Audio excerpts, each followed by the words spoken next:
കോഴിക്കോട് നാദാപുരത്ത് മൺതിട്ടയിൽ ഇടിച്ച് കാർ തലകീഴായി മറിഞ്ഞു. ഡ്രൈവർ അത്ഭുതകരമായി രക്ഷപ്പെട്ടു.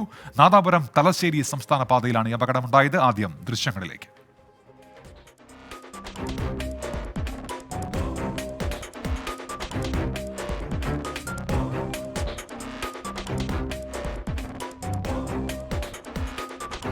അപ്പോൾ സമീർ സി മുഹമ്മദ് ഉണ്ട് ഇപ്പോൾ വാർത്തയുടെ വിശദാംശങ്ങളുമായി. സമീർ, തൊട്ടു പിന്നാലെ ഒരു ബൈക്ക് വരുന്നുണ്ടായിരുന്നു. അവർ വെട്ടിച്ച് മാറിയത് കൊണ്ട് അതിലേക്ക് മറിഞ്ഞില്ല കാർ. എന്തൊക്കെയാണ് വിവരങ്ങൾ?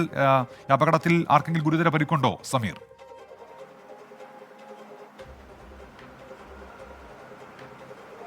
ഉന്മേഷ്, നാദാപുരം തലശ്ശേരി സംസ്ഥാന പാതയിലാണ് ഈ അപകടമുണ്ടായത്.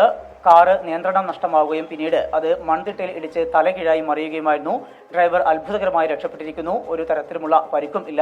ഒപ്പം തന്നെ തൊട്ടുപിറകിൽ ഉന്മേഷ് സൂചിപ്പിച്ചതുപോലെ ഈ കാറിന് തൊട്ടുപിറകായാണ് ഒരു ബൈക്ക് വരുന്നത്. ആ ബൈക്ക് ആ അപകടം കാണുകയും കാറിനെ വെട്ടിച്ചു മാറ്റി വലതുഭാഗത്തേക്ക് മാറി അത് പാർക്ക് ചെയ്യാൻ കഴിഞ്ഞു. അതുകൊണ്ടാണ് ബൈക്ക് യാത്രികരും അപകടമേൽക്കാതെ രക്ഷപ്പെട്ടത്.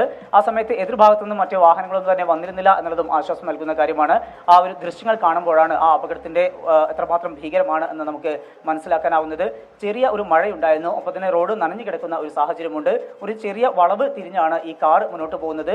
ആ കാറിൽ വളവ് നിവർത്തുന്ന വേളയിൽ പിന്നീട് ബ്രേക്ക് ചവിട്ടിയിട്ട് കിട്ടിയില്ല. അതിന്റെ ഭാഗമായിക്കൊണ്ടാണ് നിയന്ത്രണം നഷ്ടമാവുകയും പിന്നീട് ഈ മൺതിട്ടയിലേക്ക് ഇടിച്ചു കയറുകയും ചെയ്തു. മാത്രമല്ല അത് നേരെ തലകീഴായി മറിയുകയും ചെയ്തു. ആ സമയത്ത്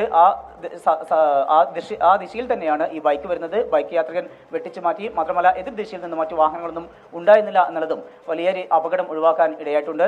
ഏതായാലും അതിന്റെ ദൃശ്യങ്ങൾ കാണുമ്പോഴാണ് ആ അപകടം എത്രമാത്രം വലുതാണ് എന്ന് നമുക്ക് മനസ്സിലാവുന്നത്. ഉന്മേഷ്, ശരി. സമീർ സി മുഹമ്മദാണ് വിവരങ്ങൾ നൽകിയത്. ഒരു അക്കൗണ്ടിൽ നിന്ന് ഒരു പ്രതികരണം വരുന്നുണ്ട്. മഴയല്ലേ, റോഡൊക്കെ തെന്നിക്കിടക്കുകയാണ്, പതിയെ വാഹനം ഓടിക്കണമെന്നുള്ളത്. മഴക്കാലത്ത് ഒരുപക്ഷെ വാഹനം ഓടിക്കുമ്പോൾ ശ്രദ്ധിക്കണമെന്നാണ് അദ്ദേഹം ഓർമ്മിപ്പിക്കുന്നത്.